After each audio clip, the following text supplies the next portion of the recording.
ਅਕਾਲ ਤਖਤ ਸਾਹਿਬ ਦਾ ਤੇ ਫੈਸਲੇ ਦੇ ਉੱਤੇ ਜਿਹੜੇ ਇਦਾਂ ਜਿਹੜਾ ਟਵੀਟ ਕਰਦੇ ਆ ਜਾਂ ਸਟੇਟਮੈਂਟਾਂ ਦਿੰਦੇ ਆ, ਇਹ ਕਿਸਮ ਦੀ ਜਿਹੜੀ ਅਕਾਲ ਤਖਤ ਸਾਹਿਬ ਦੀ ਸਰਵਉੱਚਤਾ ਉਹਨੂੰ ਚੁਣੌਤੀ ਦੇਣ ਵਾਲੀ ਗੱਲ ਹੁੰਦੀ। ਇਸ ਕਰਕੇ ਜੋ ਹੁਕਮ ਹੁੰਦਾ ਇਹ ਰਮਨ ਮਲਿਕ ਜੀ ਨੂੰ ਪੁੱਛੋ ਕਿ ਜਦੋਂ ਦੁਨਿਆਵੀ ਅਦਾਲਤਾਂ ਦਾ ਕਿਸੇ ਛੋਟੀ ਅਦਾਲਤ ਦਾ ਵੀ ਕਦੀ ਫੈਸਲਾ ਆਇਆ ਉਦੋਂ ਨਹੀਂ ਤੁਹਾਡੀ ਟਵੀਟ ਕਰਨ ਦੀ ਹਿੰਮਤ ਪੈਂਦੀ, ਕਿਉਂਕਿ ਪਤਾ ਹੁੰਦਾ ਜੱਜ ਸਾਹਿਬ ਨੇ ਬੁਲਾ ਲੈਣਾ ਕਿ ਮਾਨਹਾਨੀ ਦੇ ਵਿੱਚ। ਤੇ ਜੇ ਸਿੱਖਾਂ ਦੀ ਸਰਵਉੱਚ ਸੰਸਥਾ ਦਾ ਫੈਸਲਾ ਹੋਵੇ ਤੇ ਜੋ ਮਰਜ਼ੀ ਬੋਲੀ ਜਾਓ।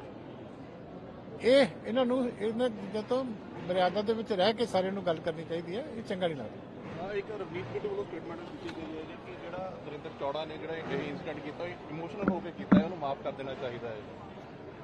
ਨਹੀਂ ਤੇ ਜਿਹੜੇ ਬੰਦੀ ਸਿੰਘਾਂ ਨੂੰ ਅਸੀਂ ਕਹਿੰਦੇ ਜਿਨ੍ਹਾਂ 30-30 ਸਾਲ ਤੋਂ ਵੱਧ ਸਜ਼ਾ ਕੱਟ ਲਈ ਹੈ, ਉਹਨਾਂ ਨੇ ਵੀ ਉਹਨਾਂ ਦੀ ਕੋਈ ਨਿੱਜੀ ਲੜਾਈ ਤਾਂ ਸਰਦਾਰ ਬੇਅੰਤ ਸਿੰਘ ਨਾਲ ਨਹੀਂ ਸੀ। ਜੇ ਸਰਦਾਰ ਰਵਨੀਤ ਸਿੰਘ ਬਿੱਟੂ ਜਿਨ੍ਹਾਂ ਸਰਦਾਰ ਸੁਖਬੀਰ ਸਿੰਘ ਬਾਦਲ ਦੇ ਉੱਤੇ ਜਿਹੜੇ ਸੱਚਖੰਡ ਸ੍ਰੀ ਹਰਿਮੰਦਰ ਸਾਹਿਬ ਦੇ ਜਿਹੜੀ ਹੈਗੀ ਹੈ ਮੁੱਖ ਦੁਆਰ ਦੇ ਉੱਤੇ ਆ ਕੇ ਸੇਵਾ ਦੇ ਵਿੱਚ ਬੈਠੇ ਸੇਵਾਦਾਰ ਦੇ ਉੱਤੇ ਹਮਲਾ ਕੀਤਾ, ਉੱਥੇ ਤਾਂ ਬਿੱਟੂ ਜੀ ਇਹ ਕਹਿੰਦੇ ਆ ਕਿ ਇਮੋਸ਼ਨਲ। ਤੇ ਜਿਨ੍ਹਾਂ ਨੇ 30-30 ਸਾਲ ਤੋਂ ਵੱਧ ਜਿਹੜੀਆਂ ਫਾਂਸੀ ਦੀਆਂ ਕੋਠੜੀਆਂ ਦੇ ਵਿੱਚ ਗੁਜ਼ਾਰ ਲਏ ਆ, ਉੱਥੇ ਬਿੱਟੂ ਸਾਹਿਬ ਜਦੋਂ ਉਹਨਾਂ ਨੂੰ ਛੱਡਣ ਦਾ ਮੌਕਾ ਹੁੰਦਾ ਤੇ ਛਾਤੀ ਚੌੜੀ ਕਰਕੇ ਖੜ ਜਾਂਦੇ ਆ ਜੀ, ਸਾਡੇ ਨਾਲ ਬਹੁਤ ਵੱਡੀ ਬੇਇਨਸਾਫੀ ਹੈ। ਕਿਉਂਕਿ ਇਹ ਦੋਗਲੀ ਨੀਤੀ ਕਿਉਂ ਹੈ ਬਿੱਟੂ ਸਾਹਿਬ ਦੀ? ਪਹਿਲਾਂ ਆਪ ਤਾਂ ਵੱਡਾ ਮਨ ਕਰਨ, ਜਿਹੜੀ ਅਸੀਂ ਮੰਗ ਕਰਦੇ ਕੀ ਚੀਜ਼ ਆ, ਅੜਿੱਕਾ ਕੀ ਆ ਕਿ ਉਦੋਂ ਬਿੱਟੂ ਜੀ ਜਾ ਕੇ ਤੇ ਪ੍ਰਧਾਨ ਮੰਤਰੀ ਦੇ ਚਰਨਾਂ 'ਚ ਬੈਠ ਜਾਂਦੇ ਆ ਕਿ ਦੇਖੋ ਜੀ ਮੇਰਾ ਦਾਦਾ ਮਾਰਿਆ, ਹਾਲੇ ਸਜ਼ਾ ਉਹਨਾਂ ਨੇ 30 ਸਾਲ ਤੋਂ ਵੱਧ ਕੱਟ ਲਈ ਹੈ। ਤੇ ਉਦੋਂ ਕਿਉਂ ਨਹੀਂ ਇਹਨਾਂ ਨੂੰ ਇਦਾਂ ਦੀਆਂ ਚੀਜ਼ਾਂ ਯਾਦ ਆਉਂਦੀਆਂ? ਦੋਗਲੀ ਨੀਤੀ ਨਾ ਅਪਣਾਉਣ, ਪਹਿਲਾਂ ਕੁਝ ਕਰਕੇ ਦਿਖਾਉਣ, ਫਿਰ ਦੂਜਿਆਂ ਨੂੰ ਮੱਤਾ ਦੇਣ।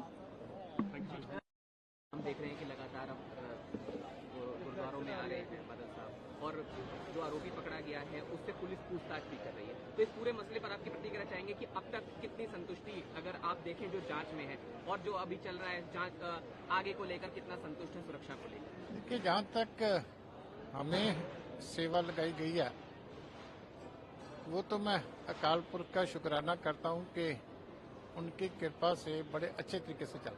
आपने भी सुबह का देखा, अकेले हम नहीं कर रहे, जिनको तनख्वाह लगी है सारे बड़ी गिनती में जो पार्टी के लीडर हैं, वर्कर हैं, वो भी स्व इच्छा से सेवा कर रहे हैं।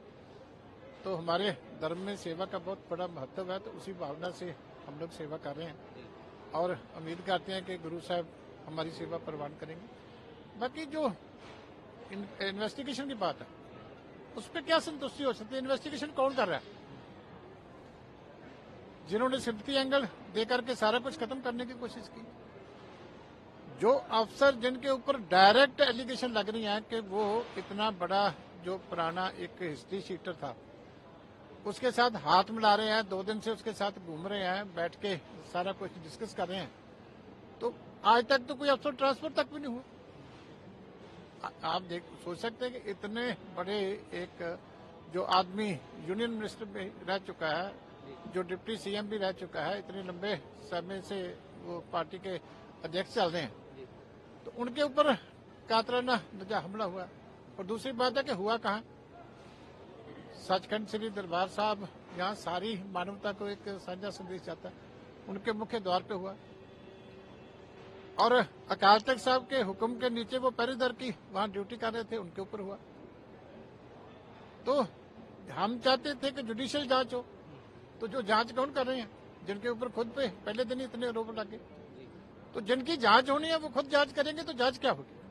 अब क्या कहना चाहेंगे, जो पंजाब में और भी कई घटनाएं हुई हैं, जैसे ऐसा कहा गया कि एक बम वाली घटना भी हुई थाने पर, और इसके अलावा तमाम कानून व्यवस्था को लेकर भी शिरोमणि अकाली दल ने कई। पंजाब में आप कहीं जाके किसी से पूछ लो, कोई आदमी रात को चैन से नहीं सोता, कोई व्यापारी चैन से नहीं सोता, कोई दुकानदार चैन से नहीं सोता, इंडस्ट्रियलिस्ट फरोतियां दे के अपने दिन काट रहे हैं। इतनी बदतर हालत लॉ एंड ऑर्डर की कभी किसी ने नहीं देखी। आपने देखा दरबार साहब के ऊपर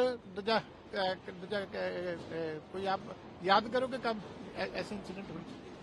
तो इतने दहाकों बाद अगर वहां ये हालत हुई है, तो बाकी का हालत क्या है? यहाँ एक आखिरी सवाल, कल किसान जाना चाहते थे दिल्ली, वहाँ पर वो आंसू गैस के गोले वगैरह छोड़े गए, 8 दिसंबर का उन्होंने टाइम दिया है। अब मुझे नहीं समझ लगता, फिर जा तो आप कॉन्स्टिट्यूशन में लिख दो कि डेमोक्रेसी नहीं चलेगी देश में। अब पैदल भी जाके कोई प्रोटेस्ट नहीं कर सकता पीसफुली, तो फिर क्या होगा? फिर डेमोक्रेटिक कंट्री किस बात का? मुझे तो हैरानी। किसान हो, दुकानदार हो, कोई व्यापारी हो, कोई मुलाजिम हो, कोई हो, पीसफुल डेमोक्रेटिक प्रोटेस्ट का राइट तो है ना। अब पैदल जाके, ये तो अच्छा हुआ महात्मा गांधी के टाइम अंग्रेजों ने भी ऐसे नहीं कहा, तो नहीं तो डांडी मार्च, दूसरे सारे मार्च पहले वजह आगे कोई चलने नहीं देता। फिर इनको कुछ ना कुछ तो इज्जत करनी चाहिए देश के संविधान की कि ये डेमोक्रेटिक कंट्री। तो किसान अगर अपनी राजधानी बैंड है, फिर सब करिए, कहाँ जाके प्रोटेस्ट करें? समुद्र पे जाके करें लोग, कहाँ करें? प्राइम मिनिस्टर वहां बैठते हैं, मिनिस्टर वहां बैठते हैं, पार्लियामेंट वहां, तो वहीं जाके फरियाद करेंगे ना, कहाँ करें?